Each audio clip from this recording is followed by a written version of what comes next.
ሰላም ጤና ይስጥልን ውድኛ ዓለም ስኩል ቤተሰቦች በያላችሁበት ሰላማችሁ ይብዛ። ይህ የኛው ዓለም ስኩል ነው። ዓለም ስኩል አማርኛን ለጀማሪዎች ከመጀመሪያው ጀምሮ ከፊደል ጀምሮ እያስተማረ ይገኛል። እናንተም በየትም የዓለማችን ክፍሎች ሆናችሁ ከሀገር ውስጥም ሆነ ከሀገር ውጭ ሆናችሁ እጃችሁ ላይ በሚገኝ ስልክ ብቻ አማርኛን ከመሰረቱ ከፊደል ጀምራችሁ መማር ትችላላችሁ እና መጽሐፍ ቅዱስ፣ ቁርአን እንዲሁም የተለያዩ መጽሐፍቶችን እንድታነቡ እንድትጽፉ እናደርጋለን ማለት ነው። ለመማር ታች ላይ ባስቀመጥናችሁ ስልክ ቁጥር ደውሉልን። አማርኛን ከመሰረቱ ከፊደል ጀምራችሁ ሀ ብላችሁ ጀምራችሁ በጣም ማንበብና መጻፍ እንድትችሉ ትችላላችሁ ማለት ነው። የበፊቱ መሳቀቃችሁና የበታችነት ስሜት ይብቃችሁ ማለት ነው። ዛሬውኑ አዲስ ህይወት አዲስ ምዕራፍ ጀምሮ ነው የምለው። ለመማር እንዳልኳችሁ በ0953615956 ደውላችሁ አማርኛን ከመሰረቱ ጀምሩ፣ ተማሩ። እሺ ዛሬ ደግሞ አስተማሪ ታሪኮችን ከጀማሪ ተማሪዎች ጋር እንማማራለን ማለት ነው። በጣም እውቀት አዘል ንባብ ስለሆነ ከመጀመሪያው ጀምራችሁ እስከ መጨረሻው ድረስ አብራችሁን ሄዱ። ለቻናሉ ደግሞ አዲስ ከሆናችሁ ሰብስክራይብ ያደረጋችሁ ቤተሰብ ሁኑ። ቪዲዮውን ደግሞ ላይክ፣ ኮሜንት፣ ሼር ማድረጋችሁ እንዳይረሳ። ቀጥታ ወደ ትምህርቱ። እሺ እኔ ቀስ ብዬ ነው ማነብላችሁ፣ እናንተም ተከተሉኝ። እንሂድ። አንድ አንድ ሰው አንድ ሰው መንገድ አንድ ሰው መንገድ ላይ ሲያልፍ አንድ ሰው መንገድ ላይ ሲያልፍ ግዙፍ ዝሆኖች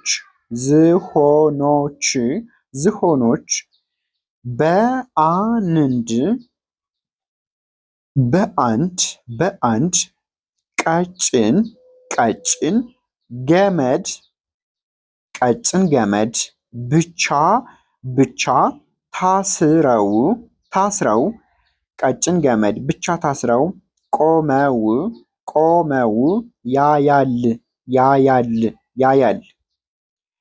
አንድ ሰው መንገድ ላይ ሲያልፍ ግዙፍ ዝሆኖች በአንድ ቀጭን ገመድ ብቻ ታስረው ቆመው ያያል።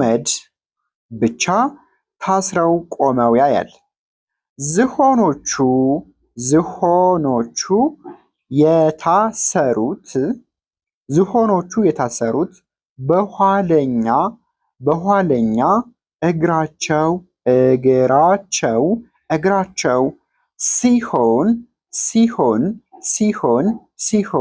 ሲሆን ገመዱ ደግሞ ዝሆኑ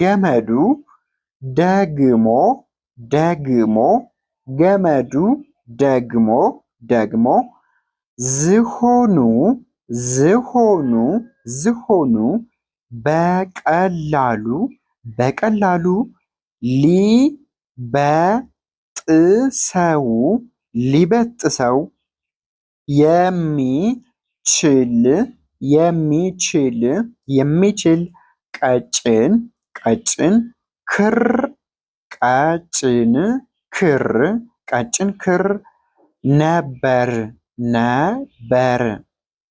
እሺ አንድ ጊዜ ሙሉ ላንብብላችሁና ወደ ቀጣዩ እንሄዳለን። አንድ ሰው መንገድ ላይ ሲያልፍ ግዙፍ ዝሆኖች በአንድ ቀጭን ገመድ ብቻ ታስረው ቆመው ያያል። ዝሆኖቹ የታሰሩት በኋለኛ እግራቸው ሲሆን ገመዱ ደግሞ ዝሆኑ በቀላሉ ሊበጥሰው የሚችል ቀጭን ክር ነበር። ሰውየው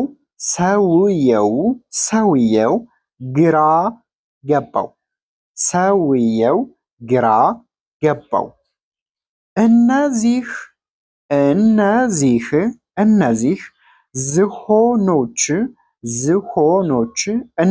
ዝሆኖች እንዴት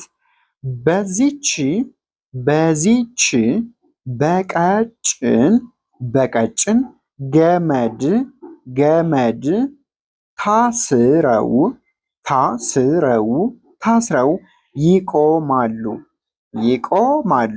ታስረው ይቆማሉ? በፈለጉ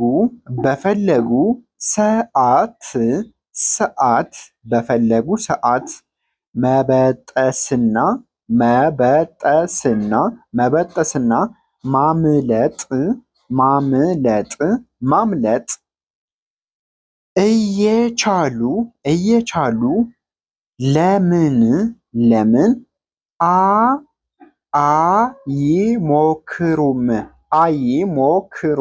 አይሞክሩም ብሎ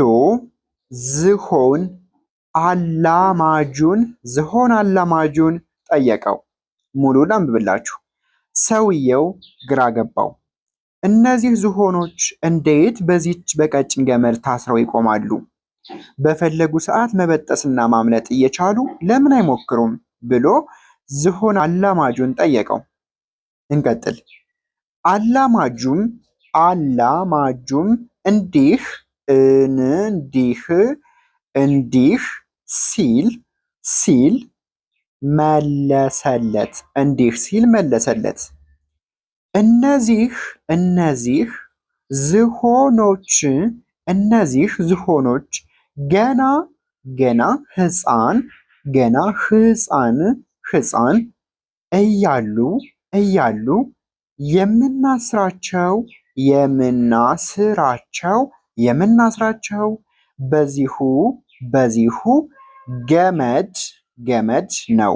በዚሁ ገመድ ነው።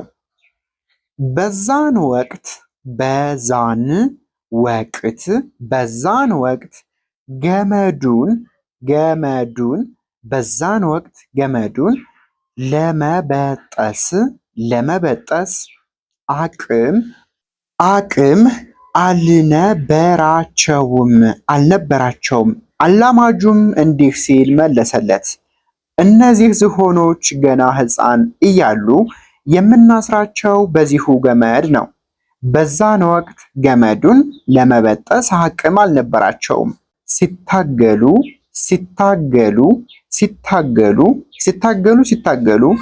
ገመዱ እንደማይበጠስ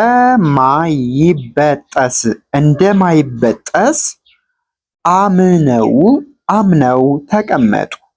ሲታገሉ ገመዱ እንደማይበጠስ አምነው ተቀመጡ። አሁን ሙሉ ላንብብላችሁና ወደ ቀጣዩ እንሄዳለን። አላማጁም እንዲህ ሲል መለሰለት። እነዚህ ዝሆኖች ገና ሕፃን እያሉ የምናስራቸው በዚሁ ገመድ ነው። በዛን ወቅት ገመዱን ለመበጠስ አቅም አልነበራቸውም። ሲታገሉ ገመዱ እንደማይበጠስ አምነው ተቀመጡ። አሁን ካደጉና ግዙፍ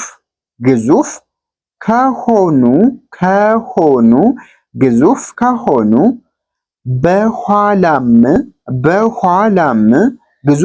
እንኳ ገመዱን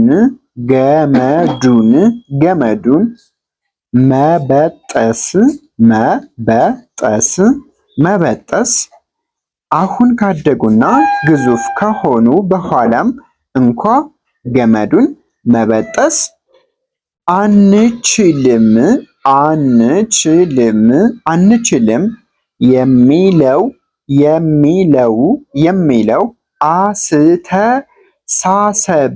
የሚለው አስተሳሰብ በአእምሯቸው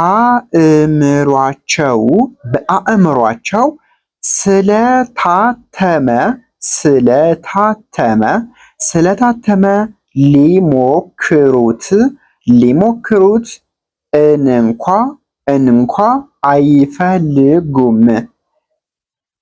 ሊሞክሩት እንኳ አይፈልጉም።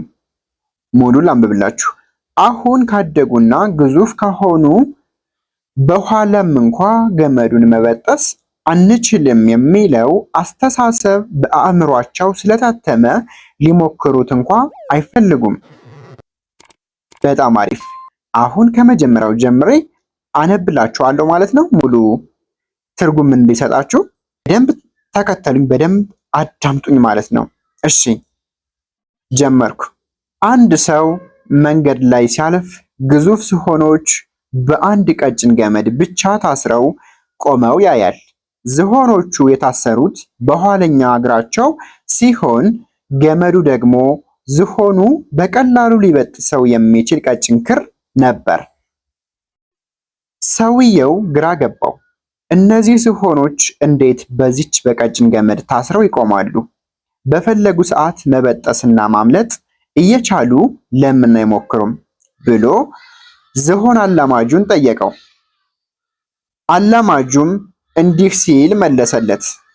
እነዚህ ዝሆኖች ገና ሕፃን እያሉ የምናስራቸው በዚሁ ገመድ ነው። በዛን ወቅት ገመዱን ለመበጠስ አቅም አልነበራቸውም። ሲታገሉ ገመዱ እንደማይበጠስ አምነው ተቀመጡ። አሁን ካደጉና ግዙፍ ከሆኑ በኋላ እንኳ ገመዱን መበጠስ አንችልም የሚለው አስተሳሰብ በአእምሯቸው ስለታተመ ሊሞክሩት እንኳ አይፈልጉም ይለናል። ውድ ቤተሰቦቼ፣ እሺ እስኪ ከዚህ ትምህርት ምን ተማራችሁ? ምን እውቀት አገኛችሁበት? እስኪ ንገሩኝ። በጣም አሪፍ። እሺ ከታሪኩ የምንማረው አንደኛ የአእምሮ እስረኛ መሆን። ብዙዎቻችን ቀደም ሲል በገጠመን ውድቀት ወይም ሰዎች አትችሉም ስላሉን ብቻ አቅማችን እያለን ለመሞከር እንፈራለን።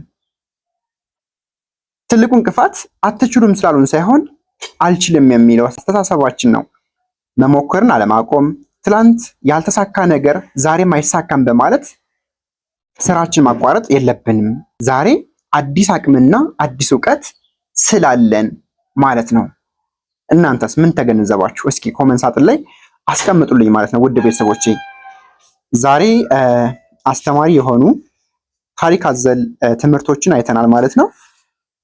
በዚህ መልኩ ደግሞ ረጃጅም ምንባብ እንድታነቡ ፍላጎቱ አላማው ካላችሁ ታች ላይ ባስቀመጥላችሁ ስልክ ቁጥር ደውላችሁ አማርኛን ከመሰረቱ ከፊደል ጀምራችሁ ልክ እንደዚህ ረጃጅም ምንባብና መጽሐፍ ቅዱስ፣ ቁርአን እናንተ የምትፈልጉትን ንባብ ማንበብ እናስችላችኋለን። ታች ላይ ባለው ስልክ ደውሉልን። ለቻናሉ ደግሞ አዲስ ከሆናችሁ ሰብስክራይብ ያደረጋችሁ ቤተሰብ ሁኑ። ቪዲዮውን ደግሞ ላይክ እያደረጋችሁ አበረታቱኝ ማለት ነው። ምን እንደተማራችሁ ደግሞ ኮሜንት ሳጥን ላይ አስቀምጡልን። መማር ለሚፈልጉ ልጆች ደግሞ ሼር አድርጉላቸው። በቀጣይ አሪፍ ትምህርት ልክ እንደዚሁ ምርጥ ትምህርት ይዘን እንቀርባለን። በቀጣይ ቪዲዮ እስክንገናኝ ሰላማችሁ ይብዛ። ሰላም ሁኑ። ቻው